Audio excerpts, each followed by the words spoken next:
अस्सलाम वालेकुम। दहशतगर्द कैसे बनते हैं? आपने कुछ दिन पहले देखा होगा कि एक गाड़ी से बंदा निकलता है, उसने डंडा पकड़ा हुआ था और साथ में एक बंदा मोटरसाइकिल पे सवार है, उसके पीछे बेटी बैठी हुई है या बेटा बैठा हुआ है। वो निकलता है उसको और उसको दो डंडे मारता है और गाड़ी भगा के ले जाता है।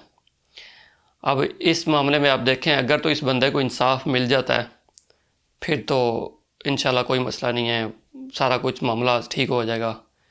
लेकिन अगर इस बंदे को इंसाफ नहीं मिलता, जो कि शोर शराटा के पाकिस्तान में इंसाफ नहीं मिलेगा, तो इसके दो नताइज हो सकते हैं।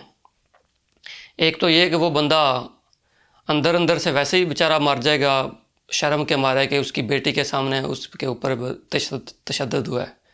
दूसरा ये होगा कि वो अपने दिल के अंदर ठान लेगा कि भाई ज़िंदगी में किसी भी दिन मुझे मौका मिल गया तो इस बंदे को मैं फड़का दूँगा।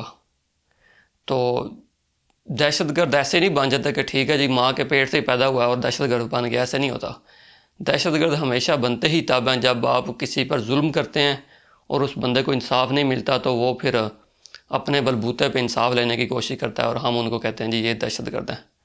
आपने ये भी सुना होगा कि one man's freedom fighter is another man's terrorism, शायद इस तरह से कुछ है कि मतलब एक बंदे के लिए तो वो फ्रीडम फाइट है लेकिन दूसरा उसको दहशतगर्दी कह रहा है।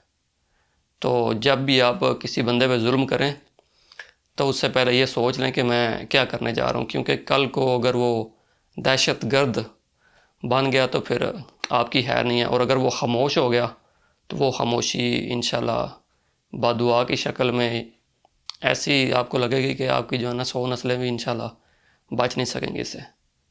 Thank you.